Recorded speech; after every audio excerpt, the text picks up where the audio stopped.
प्रेम चित्तम गुरु नमः। परम प्रेममय श्री श्री ठाकुर परमाराध्या जगज्जननी श्री श्री बड़मा परम पूज्यपाद श्री श्री बड़दा परम पूज्यपाद श्री श्री आचार्य देवेंद्र आत्मचरणी प्रणाम।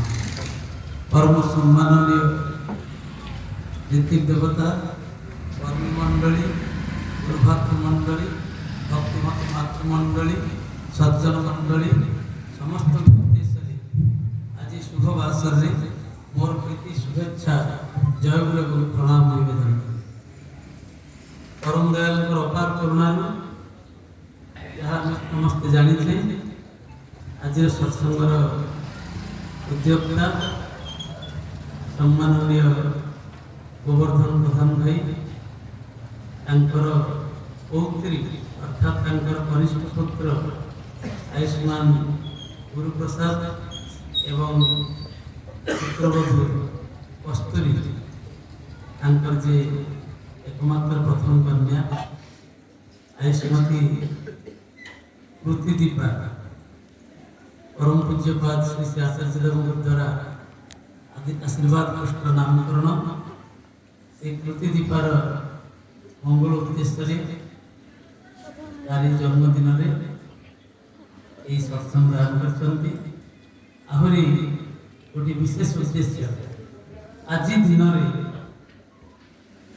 परिवार समस्ते श्री श्री ठाकुर सत्मंत्र मंत्रित होते विशेष उद्देश्य को आज मधुचक्र परम दयाल चरण प्रार्थना निवेदन करी ये शिशु कन्याटी तार समस्त जीवन में प्रभु प्रतिष्ठा कर चलो सुस्थ स्वस्थ सुदीर्घ मंगलमय जीवन अधिकारी हो जीवन प्रभु केंद्र करी तार जन्म जीवन सार्थक करो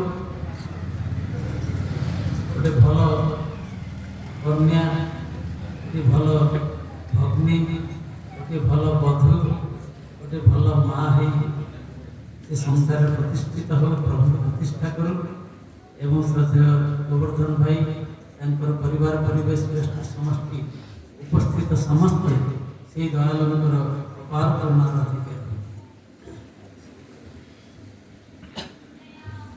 श्रद्धेय गोवर्धन भाई एवं परिवार श्री श्री ठाकुर को जीवन में केंद्र करी सबकि भितर से ठाकुर को प्रतिष्ठा करने चेष्टा करते गाँव में प्राय प्रति घरे श्री श्री ठाकुर प्रतिष्ठा एवं यही मंडप बारंबार सत्संग ये गाँव में प्रत्येक परिवार श्री श्री ठाकुर को लेकर आनंद मशगुल हो रही था एवं आमर जो गुरु प्रसाद से सुदूर ऑस्ट्रेलिया तार कर्मजीवन में से अधिष्ठित एवं से ऑस्ट्रेलिया नागरिकत्व नहीं सारे एवं से शिशु सन्तान की ऑस्ट्रेलिया में जन्म होती तेरे कहबार कथा हूँ जड़े फरेन को गला साधारण भाव में देखा जाए से निज माँ माटी को भूली जाए जहाँ भारत वर्ष विशेष भाव में देखा जाए किंतु जो माने श्री श्री ठाकुर को जीवन में ग्रहण कर तार ठीक उल्टाटा कर पिता माता माँ माटी को बेसी मन पकड़ा सहित बेसी पचारिबा सहित से विदेश माटी श्री श्री ठाकुर को प्रतिष्ठा कर जोटा श्री श्री ठाकुर चाहूले एवं जिते आचार्य आसिले वर्तमान आचार्य पर्यंत श्री श्री बड़दा श्री श्री दादा एवं श्री श्री आचार्य से कथा ही कहती तुम्हें चंद्रलोक को जाओ मंगल ग्रह को जाओ किंतु माँ माटी को भूल सब जगह ठाकुर को प्रतिष्ठा करे एवं आमर गुरु प्रसाद कहाँ कर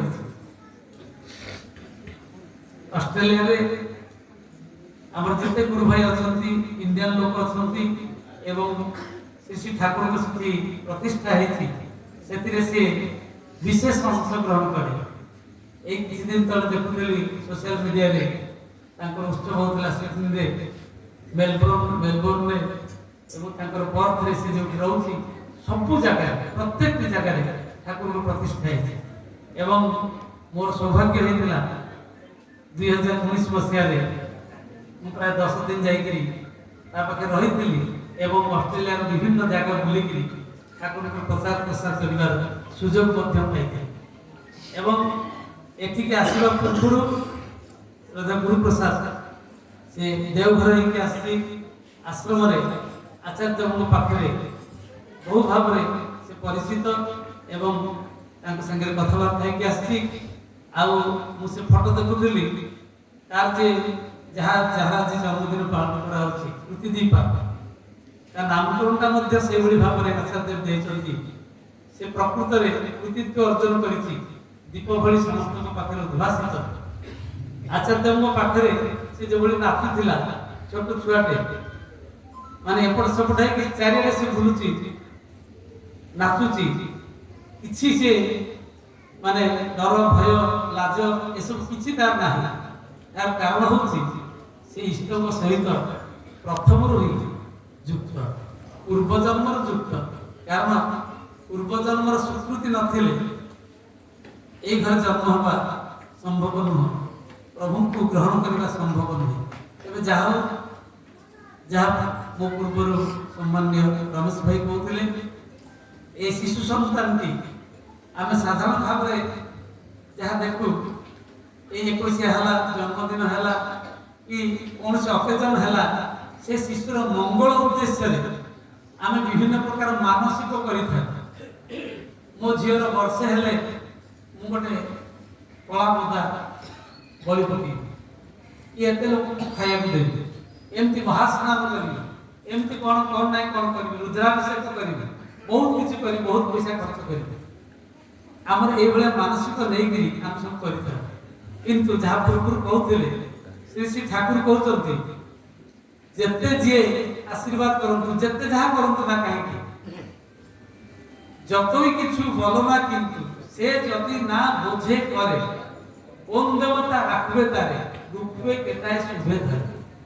আমি যেতে কহু, যেতে পূজা প্রার্থনা করু, যেতে ঘণ্ট বজু, যেতে লোককে খাইବାକୁ দেউ, যেতে পয়সা যাহা উদ্দেশ্যে করা যাচ্ছে, সে যদি ন বুঝে বা ন করে তাহলে কৌশি দেবতা তাকে রক্ষা করিপারিবে না, তার মধ্যে কৌশি শুভ ফল হব না। তাহলে কଣ କରିବାକୁ ପଡ଼ିବ? ସେ ଶିଶୁ ସନ୍ତାନଟି କିଭଳି ଭାବରେ ଜଣେ ଭଲ ମଣିଷ ହେବ ସେଇଟାକୁ ଆମକୁ ଦେଖିବାକୁ ପଡ଼ିବ। ଆଜିକାଲି ଆପଣମାନେ ଦେଖିବେ এই କମ୍ପିଟିସନ ଯୁଗରେ କୋଉ ପିଲା କେତେ ଭଲ ନମ୍ବର ରଖିବ, କ୍ଲାସରେ କେତେ ପୋଜିସନ ରଖିବ, କେତେ ଭଲ ପାଠ ପଢିବ, କେତେ ବଡ଼ ଇଞ୍ଜିନିୟର ହେବ ବା ଡାକ୍ତର ହେବ ବା ବୈଜ୍ଞାନିକ ହେବ, ଏସବୁର କମ୍ପିଟିସନ ଚାଲିଛି। କିନ୍ତୁ କୌଣସି ବାପା ମା ଚାହୁଁନାହାନ୍ତି যে ମୋ ଝିଅ ବା ମୋ ପୁଅ ଗୋଟେ ଭଲ ମଣିଷ ହଉ। এইটা ଆଜି ଅଭାବ, ଯୋଉଥିପାଇଁ ଆଜି ଆଉ ଗୋପବନ୍ଧୁ ଦାସ ଜନ୍ମ ହଉନାହାନ୍ତି, ମହାତ୍ମା ଗାନ୍ଧୀ ଜନ୍ମ ହଉନାହାନ୍ତି, ଯୋଉ ସୁଭାଷ ବୋଷଙ୍କ କଥା କହୁଥିଲେ ସିଏ ବି ଜନ୍ମ ହଉନାହାନ୍ତି, ସ୍ୱାମୀ ବିବେକାନନ୍ଦ ଜନ୍ମ ହଉନାହାନ୍ତି। ଆଜି ଯୋଉମାନେ ଜନ୍ମ ହଉଛନ୍ତି ସେମାନେ ସବୁ ବର୍ଣ୍ଣଶଙ୍କର, ନକ୍ସଲାଇଟ, ମାଓବାଦୀ ଲୋକଙ୍କର କ୍ଷତି କରୁଛନ୍ତି, ଏକଦମ ହାଇ କ୍ୱାଲିଫାଏଡ।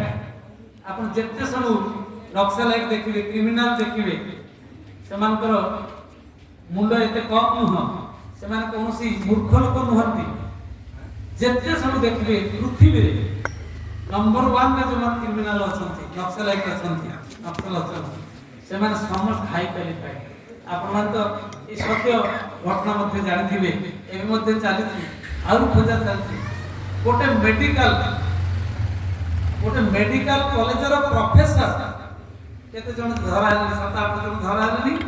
ପ୍ରଫେସର, କଲେଜର ପ୍ରଫେସର, ମେଡିକାଲ କଲେଜର, ଯେଉଁମାନେ ରୋଗୀଙ୍କର ଜୀବନ ବଞ୍ଚାନ୍ତି, ଯେଉଁମାନଙ୍କୁ ଦ୍ୱିତୀୟ ଭଗବାନ ବୋଲି କୁହାଯାଏ, ସେମାନେ ଦିଲ୍ଲୀରେ ବିସ୍ଫୋରଣ କରିବା ପାଇଁ ସବୁ ପ୍ରକାର ବ୍ୟବସ୍ଥା କରିଥିଲେ ଏବଂ ଦିଲ୍ଲୀ ବିସ୍ଫୋରଣ ହେଇଥିଲା।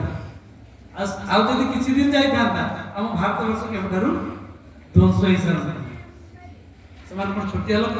ସେମାନଙ୍କର ଜ୍ଞାନ ବୁଦ୍ଧି ନାହିଁ, ସେମାନେ ବଡ଼ ବଡ଼ ଡାକ୍ତର, ଏତେ ପଇସା ଖର୍ଚ୍ଚ କରି ଏତେ ଜ୍ଞାନ ବୁଦ୍ଧି ଦେଇକି ସେମାନେ ପାଠ ପଢିଛନ୍ତି, କିନ୍ତୁ ତାଙ୍କର ଗତି କ'ଣ? କାରଣ ତାଙ୍କ ଜୀବନରେ ଇଷ୍ଟ ଗୁରୁ ପୁରୁଷୋତ୍ତମ ଆଦର୍ଶ ନାହିଁ, ଜୀବନରେ ଗୁରୁ ନାହିଁ, ସେଥିପାଇଁ ସେମାନେ ଏଇଭଳି ରାସ୍ତାରେ ଯାଉଛନ୍ତି। ଯେତେ ଦେଖିବେ ପରଭେଜ ମୁଶାରଫ କୁହନ୍ତୁ କି ବିନ୍ ଲାଡେନ କୁହନ୍ତୁ, ସେମାନେ କେହି ମୂର୍ଖ ନୁହନ୍ତି, ସମସ୍ତେ ବଡ଼ ବଡ଼ ଇଞ୍ଜିନିୟର, କ'ଣ ନାହିଁ କ'ଣ କରିଦେଇପାରିବେ, କିନ୍ତୁ ତାଙ୍କର ଗତି କୁଆଡ଼େ।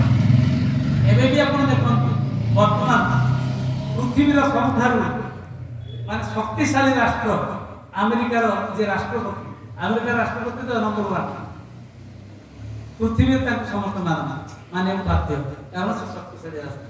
ତାଙ୍କର ମୁଣ୍ଡ ବର୍ତ୍ତମାନ କ'ଣ ଦେଖ, ସେ ଘଡ଼ିକେ ଘୋଡ଼ା ବୁଲୁଛି, ବର୍ତ୍ତମାନ କ'ଣ କହୁଛନ୍ତି କ'ଣ ନାହିଁ ସେ ନିଜେ ଜାଣିନାହାନ୍ତି। ସେମାନେ ତ ମୂର୍ଖ ନୁହନ୍ତି। ମୁଁ ଏତେ କଥା ଅବତାରଣା କରିବାର ଉଦ୍ଦେଶ୍ୟ ହେଉଛି, ଆମର ବଙ୍ଗଳାର ଗୋଟେ କଥା ଅଛି, বাবার ইচ্ছে ইঞ্জিনিয়ার, মায়ের ইচ্ছে ডাক্তারি, জেঠুর ইচ্ছে উকিল হব, দাদুর ইচ্ছে জেঠুর ইচ্ছে মাস্টারি উকিল হব, দাদুর ইচ্ছে মাস্টারি। ইচ্ছা যেন ইচ্ছাগুলো কেমন যেন ভেবেই আমি কেউ তো আমায় বললো না তো খোকা মানুষ জনে ছোট ছুয়া সে কହୁଛି ମୋ ମାର ଇଚ୍ଛା ହେଉଛି ମୁଁ ଡାକ୍ତର ହେବି, ମୋ ବାପର ଇଚ୍ଛା ହେଉଛି ମୁଁ ଇଞ୍ଜିନିୟର ହେବି। ଆଜି ଏଇ କମ୍ପିଟିସନ ଚାଲିଛି। ମୋ ଜେଜେ ବାପା କହୁଛନ୍ତି ତୁ ଗୋଟେ ଓକିଲ ହ, ମୋ ବଡ଼ ବାପା କହୁଛନ୍ତି ତୁ ଗୋଟେ ମାଷ୍ଟର ହ। ସମସ୍ତେ ଭଲ ପାଆନ୍ତି ଛୁଆ, ବିଭିନ୍ନ ପ୍ରକାର ଆଶା ଆକାଂକ୍ଷା ରଖିଛନ୍ତି ଛୁଆଟି କ'ଣ ହବ, କିନ୍ତୁ ସେ କହୁଛି ସମସ୍ତଙ୍କର ଇଚ୍ଛା ତ ମୁଁ ଜାଣିନି, ଏ ଇଚ୍ଛା ଗୁଡ଼ାକୁ ଭାବିକିରି ମୋ ମୁଣ୍ଡ ଖରାପ ହେଇଯାଉଛି, କିନ୍ତୁ ମତେ କେହି କହୁନାହାନ୍ତି ତୁ ଗୋଟେ ଭଲ ମଣିଷ ହ। ବାସ୍ତବିକ କେହି ଭଲ ମଣିଷ କରିବାକୁ ଚେଷ୍ଟା କରେ, କେହି ଚାହୁଁନାହାନ୍ତି। ଯଦି ଚାହୁଁଥାନ୍ତେ ତାହେଲେ ଭଲ ମଣିଷ ସୃଷ୍ଟି ହୋଇଥାନ୍ତେ। ଶ୍ରୀ ଠାକୁରଙ୍କ ପାଖକୁ ଜଣେ ମା ଗଲେ, ବହୁତ କଷ୍ଟ କରିକି ପିଲାଟିକି ଜନ୍ମ କରିଛନ୍ତି, ଯାହାକି ଠାକୁର ପାଖକୁ ଯେଉଁ କହିଲେ ମାନସିକ କରନ୍ତି, ଠାକୁରଙ୍କୁ ପ୍ରାର୍ଥନା କରନ୍ତି ମୋର ଗୋଟିଏ ମାତ୍ର ପୁଅ, ଆପଣ ଟିକେ ଆଶୀର୍ବାଦ କରନ୍ତୁ ସେ ଟିକେ ଭଲ ଟିକେ ପାଠ ପଢୁ। ଠାକୁର କହିଲେ ହଁ, ଯେଉଁଭଳି ଭାବରେ ପାଠ ପଢିବା କଥା ସେମିତି ପଢା, ତୋ ପୁଅ ଭଲ। ମୋ ପୁଅ ଯେମିତି ୟୁନିଭର୍ସିଟିରେ ଟପର ହୁଏ, ସେ ସବୁ ହେଲା। ମୋ ପୁଅ ଯେମିତି ଭଲ ଇଞ୍ଜିନିୟର ହୁଏ, ସବୁ କିଛି ହେଇଗଲା। ମୋ ଭଲ ପୁଅ ଗୋଟେ ଭଲ ବିବାହ କରୁ, ଗୋଟେ ଭଲ ବୋହୂ ଆଣେ, ସବୁ ହେଇଗଲା। ପୁଅ ବୋହୂ ଦି ହଜାର ପରେ ଆଉ ମାଆକୁ ପଚାରିଲେ, ମା ଆସିକି ଠାକୁରଙ୍କ ପାଖରେ ଠାକୁର କ'ଣ ହେଲା ତ ପୁଅ ଇଞ୍ଜିନିୟର ହେଲା ନା? ଆଜ୍ଞା ହଁ। ପୁଅ ଘରେ ଗଲା ନା? ଆଜ୍ଞା ହଁ। ଭଲ ବୋହୂ ପାଇଲ ନା? ଆଜ୍ଞା ହଁ। ବହୁତ ପଇସା ରୋଜଗାର କରୁଛି? ଆଜ୍ଞା ହଁ। ତାହେଲେ ଅସୁବିଧା କ'ଣ? ନା ଠାକୁର ମୋ ପୁଅ ହେଲା, ମତେ ପଚାର। ଠାକୁର କହିଲେ ତୁ କ'ଣ ଚାହିଁଥିଲୁ? ତୁ ପୁଅ ହବାକୁ ଚାହିଁଥିଲୁ ନା ଭଲ ଇଞ୍ଜିନିୟର ଡାକ୍ତର ହବାକୁ ଚାହିଁଥିଲୁ ନା ପଇସା ରୋଜଗାର ମେସିନ୍ କରିବାକୁ ଚାହିଁଥିଲୁ? ତୁ ଯାହା ଚାହିଁଛୁ ସେଇଆ। ଠାକୁର କହିଲେ ଗୋଟେ ବାଣୀରେ କହିଲେ, ସ୍ୱାମୀଠି ଯାର ଯେପରି ରଖି ସନ୍ତାନ ପାଏ ସେପରି ଅଭ୍ୟାସ ବ୍ୟବହାର ଯେପରି ସନ୍ତାନ ପାଇବ ସେପରି। ଦିଟା ସ୍ୱାମୀଙ୍କ ପ୍ରତି ଯାହାର କାମ ଯେମିତି ତାର ଛୁଆ ସେମିତି, ଆଉ ନିଜର ଅଭ୍ୟାସ ବ୍ୟବହାର ଯେମିତି ତାର ସନ୍ତାନ ଚରିତ୍ର ମଧ୍ୟ ସେଇଆ। ଆମେ ସେଇଆ କରିଛୁ କି? ଯଦି ନ କରିଛୁ ତାର ପଛରେ ପସ୍ତେଇଲେ କିଛି ହବ ନାହିଁ। ଆମକୁ ଜୀବନରେ ଯଦି ତାକୁ ପ୍ରତିଷ୍ଠା କରିବାକୁ ପଡ଼େ, ଯଦି ଭଲ ମଣିଷ କରିବାକୁ ହୁଏ, ତାହେଲେ ଏଇସବୁ ନୀତି ନିୟମ ଭିତରେ ଦେଇ ଯିବାକୁ ପଡ଼ିବ। ସେଇଥିପାଇଁ ଠାକୁର ଗୋଟେ ବାଣୀରେ କହୁଛନ୍ତି, ମା ହେବା କି ସହଜ କଥା, ପ୍ରସବ କରିଲେ ହୁଏ ନା ମାତା। ପ୍ରସବ କରିବା କଠିନ ଯଦିଓ ସନ୍ତାନ ପାଳନ ସହଜ ନୁହେଁ। ସନ୍ଧିଚ୍ଛା ସହ ବୁଦ୍ଧିମତୀ ଦକ୍ଷ ନିପୁଣା ହେବାକୁ ହୁଏ। ଆଚାର ବ୍ୟବହାର ସୁପଟୁତା ସେବା ନିୟନ୍ତ୍ରଣ ସାହାଯ୍ୟ ବୁଦ୍ଧି ଏହା ନ ରହିଲେ କୌଣସି ଝିଅଙ୍କର ସନ୍ତାନ ଜନ୍ମରେ ନାହିଁଟି ଶୁଦ୍ଧି। ଏଣୁ ତ କହେ ଝିଅ ମୋର ସନ୍ତାନ ଜନ୍ମ ଦେବାର ଲାଗେ, ଉମାଙ୍କ କରି ଉଠକୁ ଜାଗେ, ଦୁନିଆକୁ ସଜା ସେ କରିଯାଏ। এই বাণীতে সব কথা রয়েছে। মা হেবা কি সহজ কথা? মা বা সহজ কথা নয়। কেতে ওষা বার পুণ্য পর্ব কেতে কোন করি জনে মা হবার চেষ্টা করে। প্রসব করিলে হুয়ে না মাতা, খালি জন্ম দিয়ে গেলে মা হয়ে যাব সেটা বি নুহে। যে জন্ম দিয়ে ঠাকুর মা মানে বসছেন, ঠাকুর পচারলে তোমাকে মা কাই কুয়া যায়? মা মানে আজকাল বহুত শিক্ষিতা মা জনে ঠিয়া কি সাহস করে কইলে, ঠাকুর আমি সব সন্তান মানুষ জন্ম দেউ তো সেইপাই আমি মা কুয়া যায়। ঠাকুর কইলে না, যে জন্ম দিয়ে তাকে মা কুହାଯାଏ না, যে জন্ম দিয়ে তাকে জননী কুହାଯାଏ। তোর ଆଉ ଗୋଟେ ନାଁ ସେଟା ହଉଛି ଜନନୀ। ତୁ ଜନନୀ ହେଇପାରିବୁ, ମା କିନ୍ତୁ ହେଇପାରିବୁ। ସମସ୍ତେ ଆଶ୍ଚର୍ଯ୍ୟ, ଆମେ ତ ସନ୍ତାନକୁ ଜନ୍ମ ଦଉଛୁ, ଆମେ ତ ମା, ଜନନୀ ହେଲୁ, ମା କେମିତି ହେଲୁ? ଠାକୁର କହିଲେ ନା, ମା ଶବ୍ଦର ଅର୍ଥ ହଉଛି ମାପି ଦବା। ଯିଏ ସନ୍ତାନକୁ ମାପି ଦିଏ। କଣ ମାପି ଦବ? ସନ୍ତାନର ପ୍ରତ୍ୟେକଟି କଥା, ସନ୍ତାନ ଜୀବନରେ ଯାହା ଯାଏ ସବୁ ଗୁଡାକ ମା ମାପି ଦେଇଥାଏ। ତାର ମାତୃଗର୍ଭ ସନ୍ତାନକୁ ସେଇଭଳି ଭାବରେ ସେ ଆଣିଥାଏ, ସବୁ ମାପି ଦେଇଥାଏ। ତା ଛଡା ସେ କିଛି ହେଇପାରିବ। ଆମେ ଖାଲି ମାନେ ଫୁଟି ଦେଇକିରି ଲେପ ଦେଇକିରି ତାକୁ ଯାହା କରିବା, କିନ୍ତୁ ତାକୁ ସେଇଥିପାଇଁ ଠାକୁର କହିଲେ a man first great then educated. ପ୍ରଥମେ ମଣିଷକୁ ଜନ୍ମ ଦିଆଯାଏ, ତାପରେ ତାର ଶିକ୍ଷା ଦୀକ୍ଷା। ଆମେ କିନ୍ତୁ ଜନ୍ମ ହେଲା ପରେ ଶିକ୍ଷା ଦୀକ୍ଷା କଥା ଚିନ୍ତା କରୁଛୁ, ଜନ୍ମ କଥା ଚିନ୍ତା କରୁଛୁ। ଠାକୁର ପୁଣ୍ୟପୁଥିରେ ପ୍ରଥମ ବାଣୀରେ କହିଲେ, ବାସ୍ତବ ଦିନର ବାଣୀ ଲେଖା ହେଇଛି। ପ୍ରଥମ ବାଣୀ ଠାକୁର କହୁଛନ୍ତି, আমি চাই শুদ্ধ আত্মা। ମୁଁ ଜଣେ ଶୁଦ୍ଧ ଆତ୍ମା ଚାହେଁ। ଆତ୍ମା ତ ଶୁଦ୍ଧ ନୁହଁ। ସେ ଶୁଦ୍ଧ ଆତ୍ମା କେମିତି ଆସିବ? ଯାହା ମୁଁ ପୂର୍ବରୁ କହୁଥିଲି, ଆଉ ସେଇଭଳିଆ ଶୁଦ୍ଧ ଆତ୍ମା ଜନ୍ମ ହଉନାହାନ୍ତି। ସେଇ ଶୁଦ୍ଧ ଆତ୍ମା ଜନ୍ମ ହବା ପାଇଁ ଦାୟୀ କିଏ? ମା, ଯିଏ ମା। ଠାକୁର ନାରୀ ନୀତିରେ କହୁଛନ୍ତି, ସେ ସନ୍ତାନଟା କେମିତି ଆସିବ? ତୁମେ ତୁମର ସ୍ୱାମୀ ଦେବତାଙ୍କୁ ଯେଭଳି ଭାବରେ ଉଦ୍ଦୀପ୍ତ କରି ଆନନ୍ଦ କରିବ, ଅବିକଳ ସେହିପରି ସନ୍ତାନର ଜନ୍ମ। ତା ସ୍ୱାମୀକି ସେ ଯୋଉଭଳି ଭାବରେ ଉଦ୍ଦୀପ୍ତ କରି ଆନନ୍ଦ କରିବ। ସେଥିପାଇଁ ମା ମାନେ ସନ୍ତାନ ଜନ୍ମଠାରୁ ଆରମ୍ଭ କରି ସନ୍ତାନର ଭବିଷ୍ୟତ ସବୁକିଛି ପାଇଁ ବିଶେଷ କରି ମା ମାନେ ଦାୟୀ। ଆମେ ଠାକୁରଙ୍କ କଥା ସମସ୍ତେ ଜାଣିଛେ। ଶ୍ରୀ ଶ୍ରୀ ଠାକୁରଙ୍କର ଯେ ସମସ୍ତ ବାଣୀ ଅଛି ମା ମାନଙ୍କ ଉପରେ, ସନ୍ତାନ ଚର୍ଚ୍ଚା ଉପରେ, ସେ ଦୁଇଟି ବାଣୀ କରିକି ମୁଁ କଥା ଶେଷ କରିବି। ଠାକୁର କହୁଛନ୍ତି, ନାରୀ ଠାରୁ ଜନ୍ମେ ଏବଂ ବୃଦ୍ଧି ପାଏ, ତେଣୁ ନାରୀ ଜନନୀ।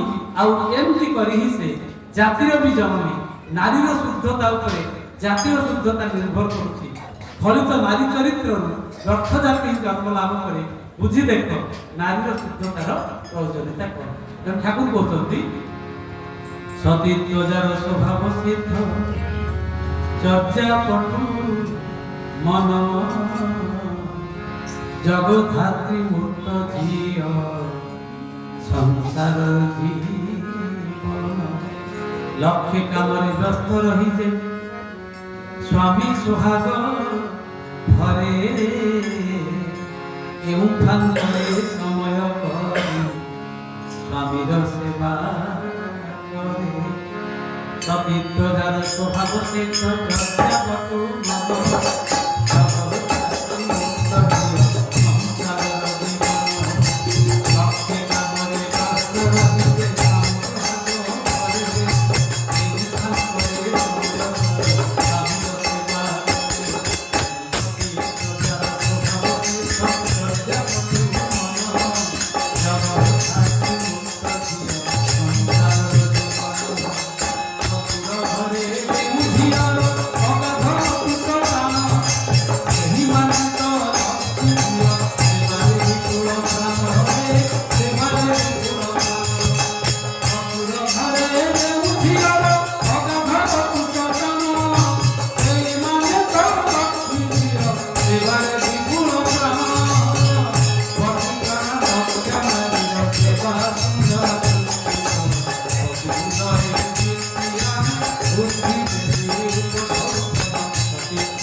পরবর্তী বিষয় সন্তান চর্চা। এই সন্তান উদ্দেশ্যে নারীঠার জন্মে জাতি দিলে জাতক তেবে তো জাতি স্বামীজি যারা যে পরিরতি সন্তান পায় সে পরিমতি নারীঠার জন্মে জাতি দিলে জাতক তেবে তো জাতি স্বামীজি যারা সন্তান পায়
प्रेममय श्री श्री ठाकुर अनुकूल चंद्र जी की, परम प्रेममय श्री श्री ठाकुर अनुकूल चंद्र जी की, परम प्रेममय श्री श्री ठाकुर अनुकूल चंद्र जी की, परमरध्या जगत जननी श्री श्री बड़मा की, परमरध्या जगत जननी श्री श्री बड़मा की, परमरध्या जगत जननी श्री श्री बड़मा की, परम पूज्य पादो श्री श्री वरदा की, परम पूज्य पादो श्री श्री वरदा की, परम पूज्य पादो श्री श्री वरदा की, परम पूज्य पादो श्री श्री आचार्य देव की, परम पूज्य पादो श्री श्री आचार्य देव की, परम पूज्य पादो श्री श्री आचार्य देव की, सात संग की, सात संग की, सात संग की, वंदे पुरुषोत्तमं, वंदे आर्य मित्रिं, वंदे मातृवर्गं, वंदे अहं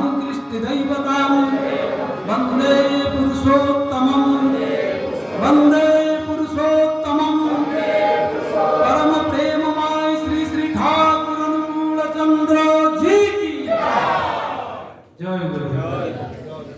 समस्त पाखे गोटे विशेष निवेदन, आगामी 28 तारीख रविवार दिन, ए डिसेम्बर मास 28 तारीख रविवार दिन आम बनवाड़ीपुर सत्संग श्रीमंदिर नवम वार्षिक उद्बोधन स्मृति महोत्सव, श्रीविग्रह प्रतिष्ठा महोत्सव, ता सहित परम पूज्यपाद श्री श्री दादांकर शुभागमन 25तम दिवस सिल्वर जुबली रौप्य जयंती, ता सहित श्री श्री ठाकुर 138तम जन्म दिवस। ए उत्सव समस्त को योगदान करने विशेष भाव में ब्रह्मगिरी आम बहुत संख्यार भाई मैंने जानते, समस्त को निवेदन करते समस्त अति अवश्य योगदान करें। जय